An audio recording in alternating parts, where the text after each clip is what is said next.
They want Cristiano to stay, and they consider Cristiano not for sale. I think the message behind this not for sale means we don't want to negotiate, especially with Chelsea, for example. And for Frenkie de Jong, I think the situation is a particular one. The president of Barcelona, Laporta, said that he will try to keep the player, but he wants Frenkie to reduce his salary. And from what I'm told, Frenkie is not reducing his salary. At the moment, this is not the case.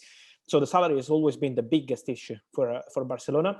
And what's going on? There is a negotiation between Manchester United and Barcelona, really close to an agreement. It's not done yet because they need to discuss on the part of the add-ons, how to activate the add-ons. But there is an agreement on a 65 million euros fee plus 20 million euros in add-ons. So waiting to work on this add-on structure. But on player side is the real point, because it's true that Frenkie de Jong wants to stay at Barcelona. And so let's see how the negotiation on the personal terms will go. So this is the real point for Frenkie de Jong to Man United, the personal terms. Yeah, of course. The other interesting name is Lisandro Martinez at the moment. Obviously, talk with United and Arsenal. Do you think he would prefer to join Man United out of the two? At the moment, the man who's pushing is Erik ten Hag, and so this could be a factor.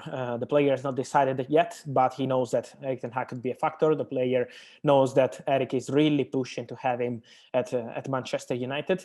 And so it's a big fight because Arsenal are still there. Arsenal will push again next week also with Ajax, but Man United are already conversating with Ajax with the proposal made a few days ago. So it's a battle at the moment for Lisandro, but Erik ten Hag is trying to make the difference in this fight to sign the Argentinian centre-back. And also the player is pushing with Ajax because Ajax are asking for 50 million euros fee, and the player is pushing for them to let him go this summer as he wants this Premier League move as soon as possible. He feels that it's the right time for him to leave Ajax and to try a big experience in the Premier League. So the player is really pushing, and I think this new week will have the final answers on this Lisandro story. Yeah, obviously big talk about Ronaldo in the last 24 hours. Do you see Chelsea as sort of one of his potential suitors, or a club that could try and get him?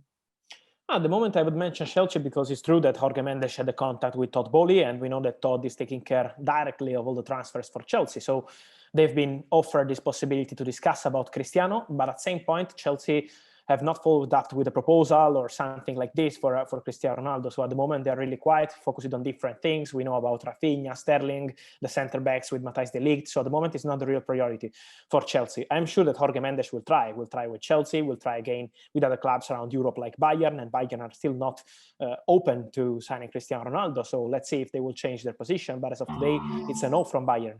And same for Chelsea, focusing on different things. So this is why at the moment it's still quiet. But I'm sure that Mendes will push and push again in the coming days. So I would keep the situation open for Cristiano, with Man United position not changing. They want Cristiano to stay, and they consider Cristiano not for sale. I think the message behind this not for sale means we don't want to negotiate, especially with Chelsea, for example. Yeah, just in terms of potential Ronaldo replacements, if it did happen, would you expect them to sort of look at, wide players like Antony and Serge Gnabry, or would you think they would look for sort of a, proper centre forward? Oh, they always wanted a centre forward, even before having this Cristiano Ronaldo problem, but they want to sign a player who could be a top solution for Man United, not just a backup option. So a player who could create competition with Cristiano in case he stays, or to be a proper replacement for Cristiano. But it's not easy on the market because there are not so many players. We know that Lautaro Martinez is a player they were following, but he's staying at Inter. Christopher Nkunku extended his contract with Leipzig, and he was really linked to Ralf Rangnick. So it's not easy to find solutions. They wanted Darwin Núñez, but Liverpool did it in a very fast way. And so for Man United, this was a big blow because they wanted Darwin Núñez. And so let's see if they can find a solution for a number 9, or if they can go for Antony. But as of today, Antony is a player that they really want. It's a player that they are, it's a possibility that they are exploring since a long time. They had contacts with his agents. They had contacts with Ajax while they were speaking of other topics like Timber and Lisandro. So at the moment, we have to consider Antony as an option for Manchester United. The real point will be the fee, I think, because Ajax already lost many big players, and Lisandro, the feeling around Lisandro is for him to go this summer. And so also Antony would be a really big issue for Ajax to lose so many top key players with a new manager also after losing Erik ten Hag. So this is why it's not going to be an easy negotiation.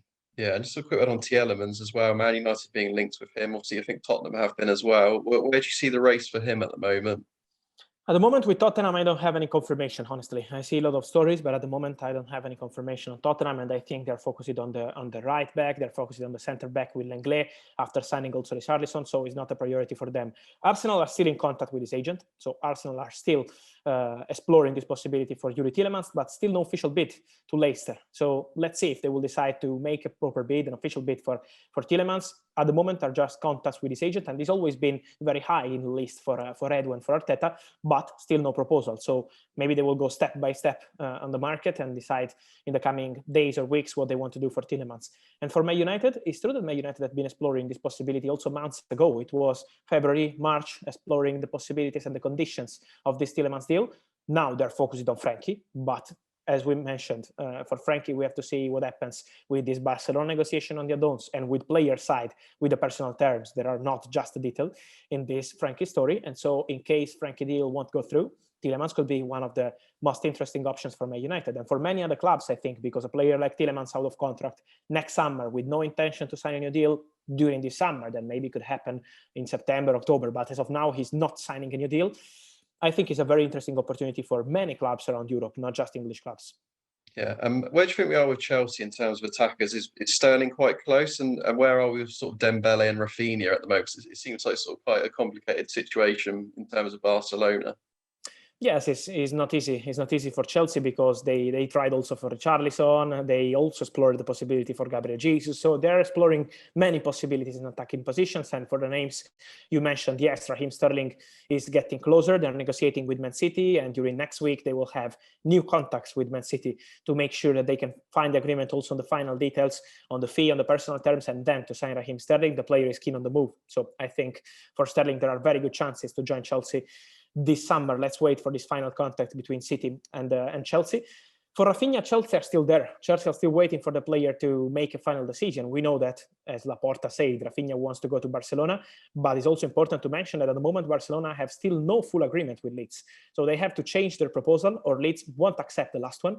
If Barca will be able to do it, Rafinha will go to Barca because his priority is to go to Barca. If not, for Leeds at the moment, the intention is to respect the agreement with Chelsea. It's a £60 million proposal. They accepted this proposal last Tuesday, and they're waiting for the player to make a decision. So this is the Rafinha situation. For Dembele, the feeling I have, speaking with some sources also in the last few hours, is that the player is now getting closer to extend his contract with Barcelona. There is a negotiation for a 2-year deal till June 2024, and now Dembele seems to be open. They are not 100% in agreement yet, so we have to wait a bit and see what happens next week. But Dembele is now getting closer to extend his contract with Barca. So let's keep it open because it's a crazy saga, this Dembele one. But now for Barca, there are chances, we can say. Yeah, and where do you think we are with Chelsea and Matthijs de Ligt at the moment? It seems like something that maybe progression is being made. Yes.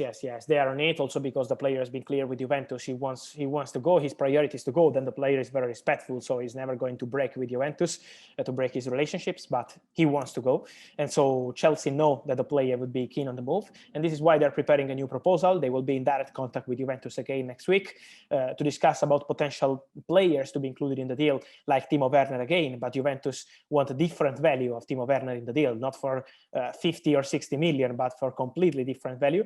So this is why they need to discuss again, but Chelsea will be on it. Chelsea will be again in negotiation with Juventus for Matthijs de Ligt, and I think this deal is one of the priorities for Chelsea. Yeah, just on Tottenham, obviously they're getting close to Clement Lenglet now. Do you think they retain an interest in bringing in another centre back? Obviously they've been linked to Pau Torres, Gvardiol, Bremer. Do you think they will want to get another one this window? I think it depends on the opportunities. Now for Lenglet, it's a loan deal, and so it's a smart deal for Tottenham because they're not spending crazy money on the centre back for a player who has a good experience. Conte wanted him, and so it's a smart deal for Tottenham. And then they will consider the opportunities during the market. This is how Fabio Paratici works. So maybe now, beginning of July, their focus will be on the right back after the centre back, and then they will look at the market, what kind of possibilities there will be. So I would keep the situation open for Tottenham because I know how Paratici works, and he's always ready to make some surprising deal at the end of the market. But as of now, the focus is on completing this Lenglet deal and then to move on the right back. And then for the names you mentioned, Gvardiol has always been super appreciated by Tottenham and also by Chelsea, because also Chelsea are big fans of Gvardiol. But at the moment, Leipzig have no intention to negotiate for a normal fee. They want a crazy fee to let Gvardiol leave this summer. So it will be difficult. Bremer, my feeling is still for Inter to be front runners. They have an agreement with the player since January, so they're waiting to complete this negotiation with Torino. And so it's not easy to find a top centre back. This is why I think Lenglet could be a very smart solution. Yeah, and just finally, do you think they're looking for another sort of attacking player as well? Jesse Lingard's been linked, Anthony Gordon's been linked. Do you think they would want another attacker if they could get one? I think this would be one of the possibilities in case they find an opportunity in the market. They are now super happy with Richarlison because they feel Richarlison is a perfect player to be a backup option for Kane, but also to play together, of course, with Kane, with Son, with Kulusevski. So it could be a very good option for Antonio Conte. And then now they're very relaxed. They feel that they sign important players on many positions, and now they can keep an eye on the opportunities. It will depend also on the outgoings, I think, because they have many outgoings to complete, like Winks, Bergwijn in the coming days. So it will depend on how they will sell this player for what kind of fee, and then they will wait for the market and see what will be the possibilities. But for Lingard, I am told that is not a priority for Tottenham as of now. Yeah, great. Thank you very much, Fabrizio.